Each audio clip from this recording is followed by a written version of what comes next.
It's November, and we're entering the holiday season, one of the most popular times of the year, starting with, of course, Thanksgiving. Now, this is, of course, a rather joyous time, but can be a very stressful time. Family coming over, getting gifts for folks, taking care of changes in our holiday schedule, attending different events. And one of the largest stresses that we usually put on ourselves is, of course, maintaining our health and fitness during this time of year. Well, instead of it being a stress, wouldn't it be much nicer to use a 6-step plan to navigate the holidays for your health and fitness today on the Personal Edge Fitness Podcast?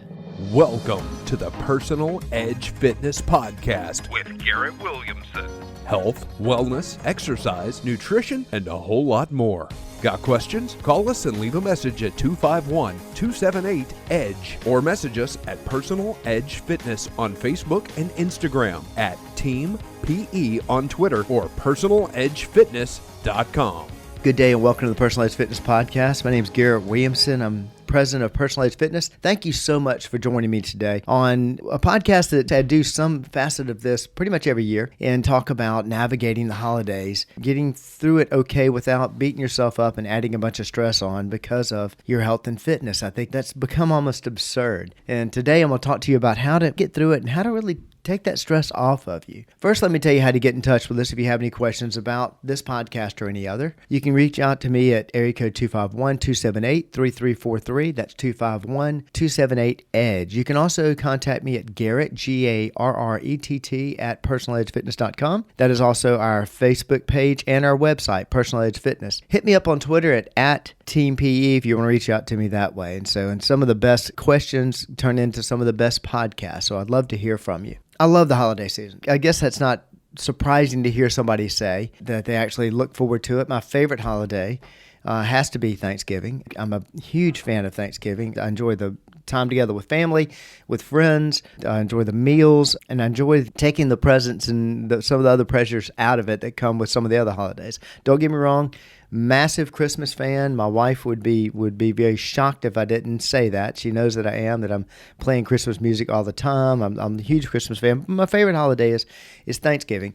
And this is when I start seeing people putting pressure on themselves as far as their health and fitness is concerned. It's rare for me to be in a conversation with somebody about a Thanksgiving meal, Thanksgiving celebration, or even a holiday event without them talking about, oh gosh, I overate, or wow, I'm going to get so fat during this time of the season, and really putting a stress on themselves that puts a damper on the season.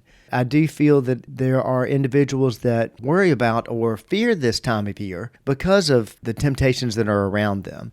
And it's sad because those quote-unquote temptations are actually supposed to be a celebration, be something to make us happy. So I think we go into this looking at it the wrong way. And this is why I wanted to do this podcast on my 6-step plan for navigating the holidays. We need to shift the way we think. We need to shift our planning for this. Instead of planning to fail, we need to plan to succeed. I strongly believe that if you take this plan, if you use these steps and really, really integrate them into your lifestyle, a lot of your pressures will be off of you, and it'll help you enjoy the season far more. Now, I'm going to take a different detour here because I'm going to talk about owning this situation, owning the responsibilities. It's the same argument that I make in the lie of food and the lie of aging. And if you don't know what I'm talking about, lie of food and lie of aging, it is my mantra. The lie of aging being the most important to me, and that is the ridiculous concept that we deteriorate because time passes on a calendar is an absolute lie. It's not true. 4 things actually control deterioration, and we have 100% control of those 4 things. And if anybody tells you any different, they're absolutely lying to you. And as I always say, if you have somebody that's offended by that statement, my name is Garrett Williamson. You can reach me at 251-278-3343. I'm typically at 513 West I-65 Service Road North, Mobile, Alabama 36608. I'm there most days. Love to talk to you about it because I don't want anybody going down that road. The second is live food, the ridiculous concept that food is inherently bad. It is an absolute lie. Anybody telling you that's lying to you. It started from a celebrity having a heart attack back in 1953, and we've expanded on that lie. We've spent a lot of money on that lie. There's a lot of money to be made off of that lie, and it's just not true. But the reason I bring these 2 things up when I'm talking about dealing with the stresses of the holidays is the fact that when you get right down to it, with both of those arguments, the strongest resistance I find, it comes from the fact of not wanting to take responsibility. Now, please don't be offended by that, but there's a movie, you may have seen it, you may not. It's kind of an interesting thing that I'm quoting Gene Hackman from the movie The Replacements. He was talking to his quarterback, and the quarterback made a decision to kind of pass off and not take the situation into his own hands. Gene Hackman said, winners always want the ball. In other words, you want control of the situation. Because if you have control of the situation, then you can make things happen. You can actually take responsibility and take control of the situation instead of wanting something to blame your failure on. And that's where live age and live food, at the end of the day, when it comes to age, we're wanting to blame time causing deterioration so that we don't have to take responsibility for our own actions. If we can blame the food, then we don't have to take responsibility for cravings and overeating. And when it comes to the holidays, it's the same situation. You can easily sit back and do something that we do year after year after year after year, where we sit here and say, oh my gosh, this time's coming. I can't do anything about it. I'm going to gain weight.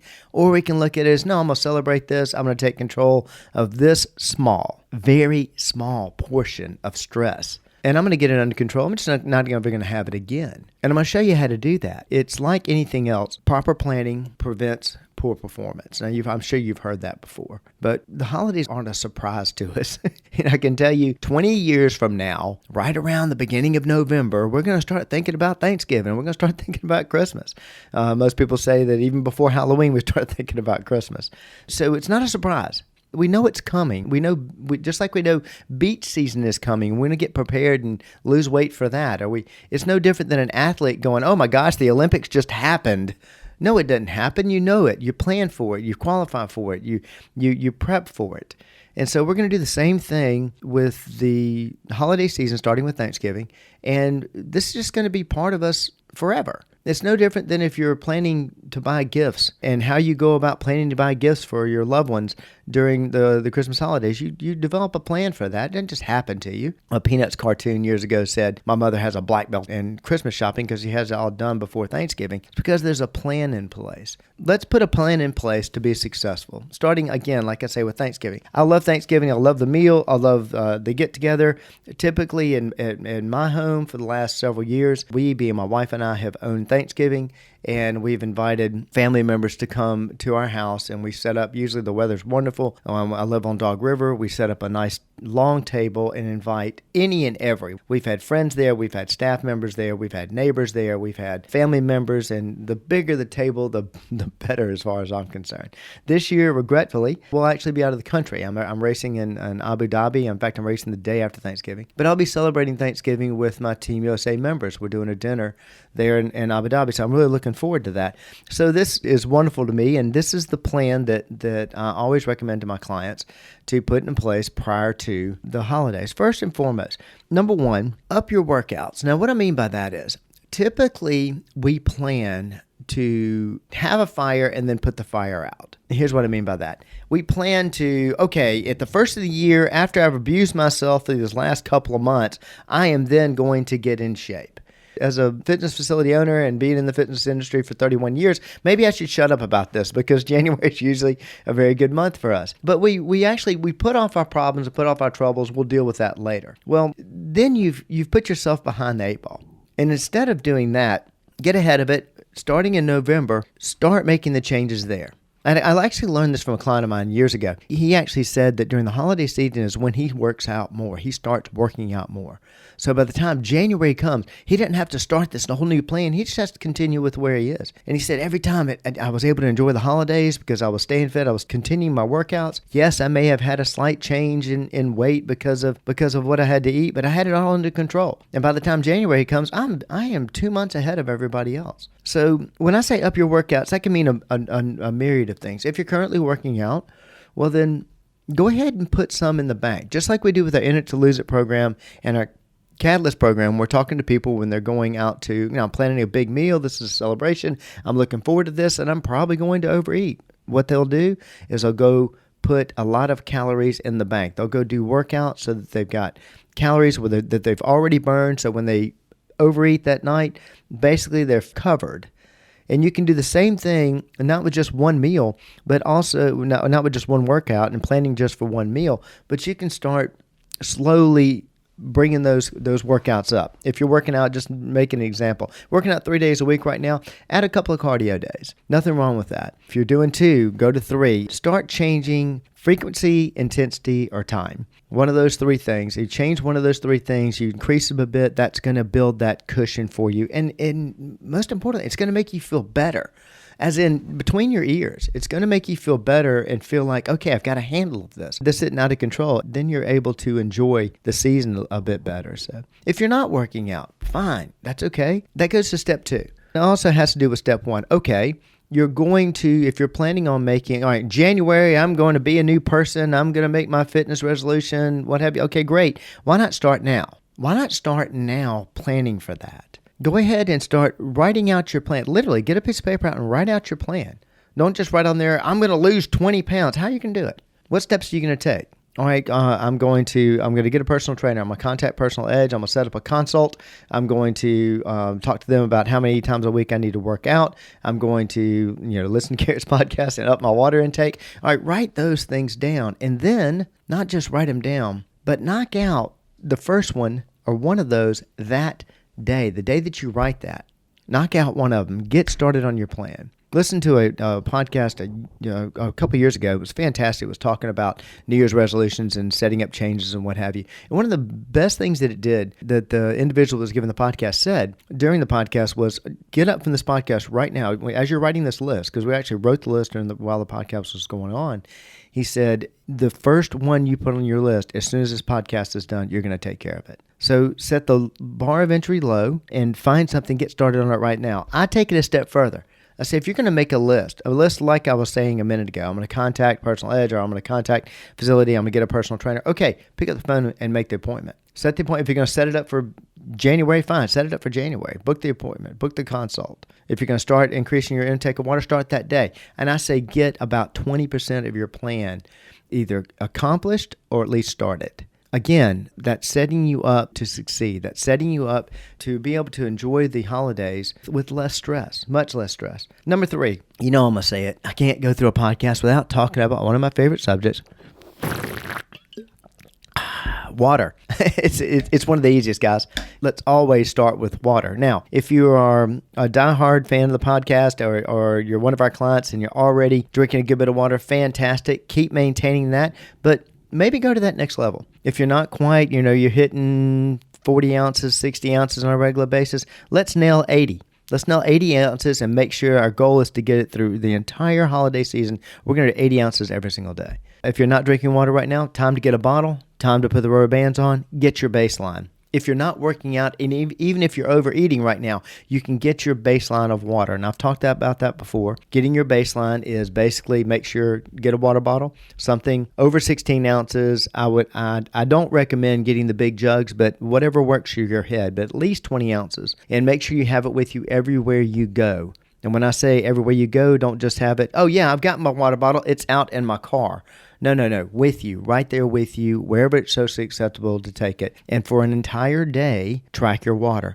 Don't try to set a record, just track your water. Use the rubber band technique I've talked about in the past. If you have any questions about that, contact us at 251-278-3343. We'll not only tell you how to walk you through how to do that, we'll give you the rubber bands.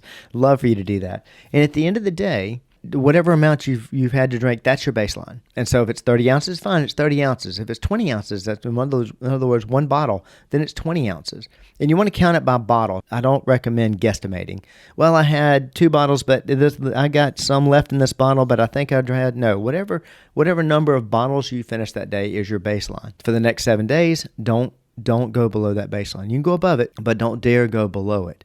At the end of 7 days, add a bottle. Keep doing that exact same pattern until you hit 100 ounces. If nothing else, during the holiday season, you can get your baseline and you can start that process. The other thing I'll say about water is day of. Thanksgiving Day. And I don't know many people that don't plan on overeating on Thanksgiving Day. I certainly do.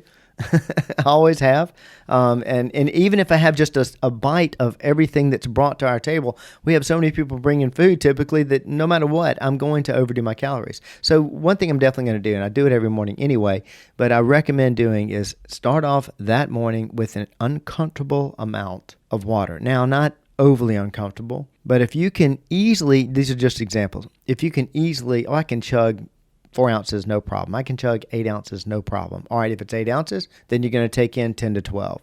If it's 10 to 12 that you're able to take in with no problem, you just pick up and slam a bottle of water of 10 to 12 ounces, then you're going to go 16 to 20. My comfort level happens to be at 34. That sounds like a high number, but I've been doing this now for 24 years of taking in over 100 ounces a day. But start with that uncomfortable amount first thing in the morning. I mean, I literally in the shower, before you have your coffee, take in that uncomfortable amount, and then continue to manage a consistent amount throughout the day. And what I mean by a consistent amount, I'm very vague with these numbers because it differs from person to person. My consistent amount happens to be 20 ounces. I have a 20-ounce Personal Edge Fitness bottle, and so I will sit and track, and across every couple of hours or whatever, I've had 20 ounces. No matter if I'm working out or not, I'm just going to continue to have 20 ounces throughout the day. Whether I'm eating, whether I'm having wine, whether I'm drinking coffee, whether I'm having dessert, doesn't matter. I'm going to be consistent with my water. In your case, it may be 8 ounces. That's fine. It doesn't matter. Just find that consistent number and be consistent throughout the day with that. Why are we doing this? Well, as I've told you before, only one reason why we overeat, which is cravings. There's only 2 reasons why we crave. One is stress, 60%, and 40% is water. Water literally cuts cravings. You will stop craving as much. Therefore, you will enjoy the food, but you will have less of a tendency to overeat. It works 100% of the time.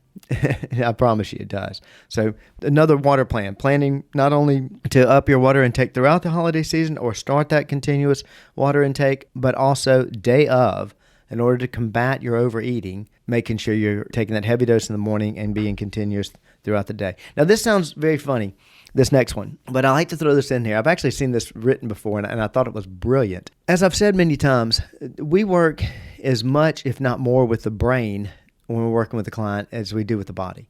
Now, teaching exercises is the easier part of what we do. Of course, it helps that, it's easy for me to say that since my entire staff has, at minimum, they all possess at least a bachelor's degree in the field of either exercise science, exercise physiology, kinesiology, sport medicine, or athletic training. And so coming up with exercises is very easy to them. It's almost like breathing to everybody else. But working with heads is what we do a lot of.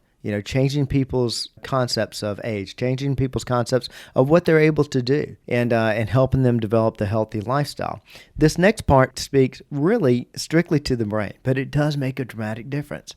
And that is Thanksgiving Day, Christmas Day, if you're going to have a big meal, wear fitted clothes. Now, most people will take the Joey Tribbiani approach to it and go put on a pair of pregnant pants so they can go eat Thanksgiving dinner. Instead, wear fitted clothes. Wear something that fits. Therefore, you have that constant reminder of, hey, look, don't overeat. Don't let these things stretch out, what have you. You can still enjoy the food. You can enjoy the food without overeating it. I promise you. I used to have a client that went to Ruth Chris, a fantastic steak restaurant here in Mobile, and they went on such a regular basis and had the filet, had the wine, had the desserts, and had the appetizers. Just went to the nth degree every single time he went. And he went on multiple occasions during the week. And I used to tell him that, you know what, I enjoy going there more than you do. And he was shocked. There's no way you can enjoy it more than I do. And I said, no, I enjoy it more because in order for you to enjoy it, you're going to have to overdo every single item, every single time, every single week you go. For me to enjoy it, I just have to have 1 or 2 bites of everything, and I find it to be heaven. My taste buds aren't deadened. I enjoy it far more. And it doesn't take overeating to enjoy a great meal. It doesn't take over drinking to enjoy a good glass of wine. So wearing fitted clothes, again, is that constant reminder of, hey, keep this thing under control. Number 5, one of the simplest, walk. I heard this said recently, and I agree with this individual, that walking is one of the sneakiest ways of losing body fat, and it's true. The number that has been thrown out in the last 5 to 7 years, I would guess ever since the Fitbit came into vogue, was 10,000 steps a day. And I actually like that number. I think that's a fantastic goal, and maybe you're not up there. That's fine. Don't beat yourself up. Don't not try because you're only at 2,000 steps. Go to 6,000, what have you. I'm going to use 10,000 here as I'm talking about it, but you'll have to adjust it to your level. You want to put in more steps. Go out and do an actual walk more than you would usually do. And if you're already walking once a day, hey, make it twice a day. Take a little longer walk. Actually track your steps. Again, tracking is the key. By doing that, you're banking those calories. You're also doing something about your mood. You're releasing endorphins and you're battling stress. You're handling stress. Again, 60% of the reason why we overeat is stress. So you're doing a lot of things when you're just going out and going for a walk. If you're a runner and cyclist, swimmer, you can use those same modalities to get the same result. But I am all those things. I'm a runner, I'm a cyclist, and I'm a swimmer. I still take my dog for a walk and enjoy the fact that I really am doing something great for my health when I go out and walk 4.2 miles, which is 10,000 steps for me. So highly recommend doing that, especially day of. And if you can, great family activity. Right before that tryptophan hits, take off after Thanksgiving meal and go for a walk together. Finally, number 6. Number 6 is in preparation for, but it actually deals with immediately following. And that is healthy steps immediately following, like the walking, but more importantly, going back to your healthy plan. Now, what I mean by that is whenever we have a situation where our lifestyle changes briefly, whether it's the weekend or a vacation or a holiday situation, it's amazing the amount of abuse that we will put on ourselves in order to almost punish ourselves for having a good time, enjoying that time off, enjoying that celebration, enjoying that weekend. I'll see clients that routinely, come Monday, they're going to an extreme. That day, they're going to, slash their calories. They're not going to have this food or that food or the other food. And they go to this extreme change in their program to try to combat what they just enjoyed. And typically, that ends up ruining what they just enjoyed. In fact, so many people stress out about it, they're not able to enjoy the time that they have, or the event they have, or the vacation they have, or what have you. And so they go to these massive extremes to fix it. And I always tell them the same thing. Go back to your healthy plan. So you went off course. That's okay. Maybe you plan to go off course. And I do. And I highly recommend planning to go off course, because if you plan to get back on course, if you go back to your healthy plan, you will go back to your healthy weight, your healthy lifestyle, everything. If you go to these extremes, then you never learn control. You go to the extreme of overeating, and then you go to the extreme of starving yourself, and you keep going back and forth. You never actually learn control. So if it gets out of line, go back to your normal activity, your normal fitness level, and I promise you, everything will come back in line. It's no different than what I talk about when adjusting your body for water. If you drink a large amount of water that you're not used to, you run to the bathroom, your bladder doesn't know how to handle it. But if you're continuous about it, pretty soon your bladder adjusts. Your bladder can handle it. Same thing as overeating. You overeat one meal, you feel like your gut is going to bust. You overeat that same meal 7, 8, 9 days in a row, pretty soon your body adapts. And the reason for that is that when you're doing these extremes, your body is used to a certain situation. It's called homeostasis. And so just making up some numbers so I can do an analogy here so you can understand. Let's say you have a 40-ounce stomach. I have no idea how big a stomach is, but a 40-ounce stomach. And then you take in 60 ounces. Well, your body is going to stretch that stomach. It's going to excrete. It's going to get rid of it. I'm not used to that. At 40 ounces is what I can handle. It'll make you regurgitate. It'll get rid of it.